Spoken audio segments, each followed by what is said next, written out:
Hello and welcome to a brand new series that I am going to be starting called MCU Watch. Basically, I'm going to give you my thoughts on the MCU, or the current events in the MCU.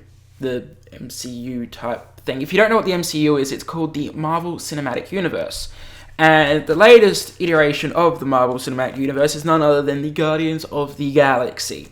These two right here are the prelude comics. These provide a little bit of backstory on Nebula and Gamora and Groot and Rocket, but what I want to talk about is the film that I saw yesterday, because it was amazing. Let me get started by saying I saw the 3D version of Guardians of the Galaxy, and it was beautiful. It was so pretty. Most of the environments I noticed were CGI because, space, and it worked. The 3D just worked really well to make everything look so nice. Like, there is one scene where Groot has these little fireflies around him that he's protruded, and it looks so pretty, like Avatar level pretty.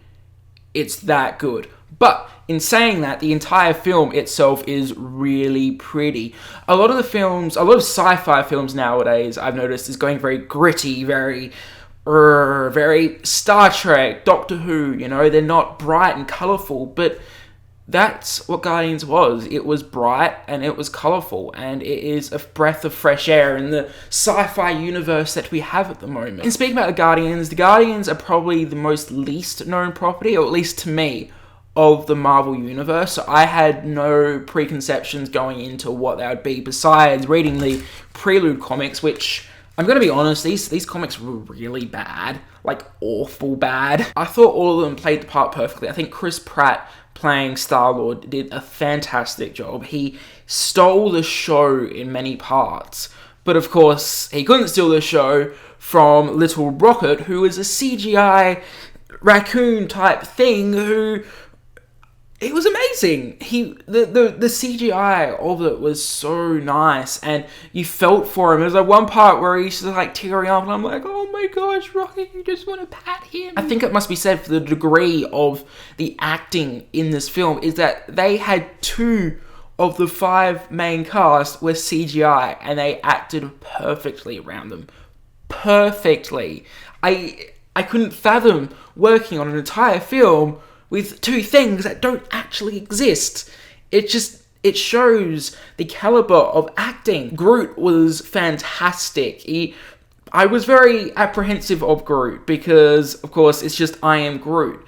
And I thought the whole shtick of I am Groot would sort of wear thin very quickly. But they used it sparingly, and they used it perfectly when it needed to be done. And the best thing about Groot was his facial features and the way he was. It's just, you could tell just by his face of how he was thinking and how he was feeling, and just everything about him was just, it was so good. Groot was amazing. And saying that as well, Drax is being played by Dave Bautista, who is an ex-WWE wrestler, this is his first ever proper movie role. And I, again, was very apprehensive about that because I don't like wrestlers all that much. There's a huge stigma to me for them, and I didn't think he would do a very good job of Drax, but I thought that for what Drax is and how he was trying to be portrayed, that they did it perfectly. He was blunt how he needed to be. He was literal, and his comedic timing was perfect.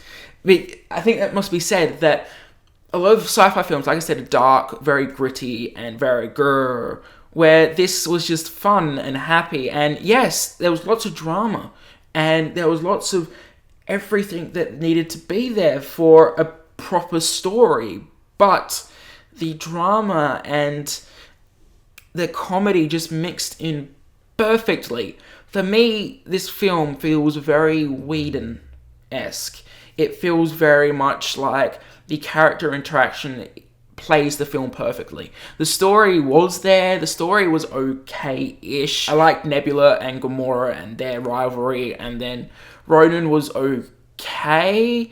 I didn't think he was played very well. I thought the actor did very well for what he was given, but they didn't tell us enough about Ronan to give a crap about him. because you've got Ronan who's just there, and then you've got the big bad guy behind him who we know is there. We see him, and you just like, well, why do we care about Ronan when we want him to fight them? So that was a bit sad. But the biggest thing about Guardians of the Galaxy were the 5 Guardians, and all of them were played perfectly. I thought Gamora she was a little sexualized, but then of course you had Drax, who didn't wear a t-shirt the entire time, so you've got green versus blue, and I don't think there should be complaints there. But honestly, where it sits in the MCU is something that really blows my mind. Because the whole time I was watching it, I was just thinking, I wonder what Tony Stark's doing. I wonder what the Avengers are doing. I wonder what, Coulson and the Agents of S.H.I.E.L.D. are doing. And I'm just thinking, this is all connected somehow. And you can tell it is connected. The film itself seems very standalone. Like, you could go into it without any other knowledge of the MCU and be like, okay, yeah, I kind of get the film. It makes a lot of sense to me. Whereas with the whole MCU knowledge, just like, what? Really? That's a thing? Just note that it is amazing. It is worth the ticket price. And it is probably the best Marvel film that has ever been released yet. And I loved Winter Soldier. I'm trying to compare the two in my head, and I just can't, because they're totally different films. And that's something I really like about the MCU, is that they can give us this spy thriller that's really well made, and then give us a fun space opera type funny drama thing, and just they work perfectly together. I'm gonna get into a bit of spoilers right now. Okay, if you guys want to listen to them, that's cool. That's cool. Yeah. Okay, we see the Collector. The Collector is first seen at the end of Thor: The Dark World. Yeah, I know Thor: The Dark World wasn't fantastic. I'm aware of that. But we see him again. And we go into his shop, and there's things like, there's Iron Man's mask there, there's the cocoon for Adam Warlock, and there are a bunch of different MCU tie-ins with the Collector, and it makes everything seem connected, which it should be. That's one thing that I really like about the MCU, is that they make these films that are really good standalone films, but you also am able to pick apart different parts of it. I mean, yeah, the Avengers, you do kind of need the other films to make sense, and with something like The Winter Soldier, you do need the Avengers and maybe a little bit of S.H.I.E.L.D. back knowledge as well. But Guardians is pretty much just the Guardians of the Galaxy. I sat there at the end of it thinking, this 2-hour and 10-minute film was too short. It needed to go longer. And that's probably the biggest thing. My biggest complaint about the film is that it needed to be longer. I wanted to see more of a connection. I wanted to see more of Thanos and what his main point is, because we don't know about him yet. He's just this guy that's telling people to do things. And then you've got Nebula, who, admittedly, because of the Prelude comic, I do know a bit of a backstory and the way she thinks. But you don't really get her motivation that much. And Ronan as well, who we get that he's Kree and that he's evil and he hates the Nova people, but why? There's no backstory knowledge there. I mean, I've got a little bit of knowledge about why he's like that, but to the average film goer, they wouldn't know something like that. Also, a lot of people at the moment are saying that Nebula was played very badly and they didn't like Nebula.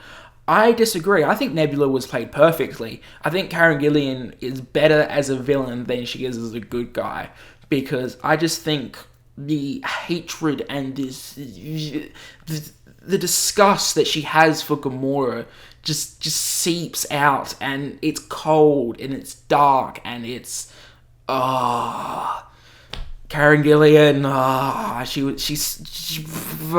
she's really good. This film deserves a 9 out of 10, 9.5. I think, like I said, the biggest flaw was that I think it went too short. When you got a 2-hour film and you think it's too short, you're just like, why? I think it was too short. They can definitely do an extended cut, which I think will be really good. But there was also certain parts where they used flashback music. They used 70s, 80s music to kind of base Star-Lord back to Earth, make sure he's an Earthling, and you kind of connect with him through that. But the problem was, for the scenes that they used it in, the music was great, and it was great music, and I loved the music. But the follow-on scenes that went after that were just like, oh, these don't fit in very well. There's one part where you see in the trailer, where they use the trailer music, and they just kind of move over of them in prison. You see that, and that was done pretty well. I've got to say, that was one of the most nicely edited. And the start, oh my gosh, that was a Hitchhiker's Guide to the Galaxy feel right there. But that was great as well. But the rest of the music, where it kind of like came into it, was just like, they could have used their own score here, and it would have sounded better, and they could have edited it a bit better to fit in. Because I think if you're using pop music for something like that, you should really cut to the music to make it kind of fit in fine, but they didn't do that, and it was just little nitpicky stuff like that. If you've got something like that wrong with the film, that's it, then you've got a pretty damn good film. This film right here, Guardians of the Galaxy, seems like this new Star Wars of this generation. Yes, I know there is going to be another Star Wars in like 2 years when the next Guardians come out, but really, the feeling that I got from watching this film was just that. It was like watching Star Wars all over again. The first Star Wars, the good ones. It just felt like I was watching something like Back to the Future, something that just made me feel really happy inside. Really nice and friendly and enjoyable, where you don't have these overarching mean storylines. You just have these characters in this world that just aren't good exactly, but they play it for laughs, and it's got the right amount of everything to make a fantastic film. It's probably the best film that's come out this year, and that's coming from someone who loved Days of Futures Past, loved The Winter Soldier. Like, The Winter Soldier was so good that I was like, yeah, this is better than The Avengers. But Guardians of the Galaxy is better than the Avengers 2, but in a totally different way. I think comparably, the Avengers and Guardians tonally have the kind of same feel, whereas Winter Soldier is just like, people are spying on us. So that's just my feelings for Guardians of the Galaxy. My recommendation is to go out and watch it as soon as possible. This movie for Marvel was a gamble. It was characters who aren't well known, characters who there's a tree and a raccoon that are talking, that would put anyone off watching this film, and they need as much support as they can get. So I fully recommend you going to go see the Guardians of the Galaxy, because it's just you will go out smiling. And that's the best thing about it. But of course, I'm the Doc Does It. You are watching MCU Watch. I will be back with a more MCU Watch probably later on, when what's the other show? Agents of S.H.I.E.L.D. When Agents of S.H.I.E.L.D. come back, I may do some videos on that. But of course, until then, guys, boop.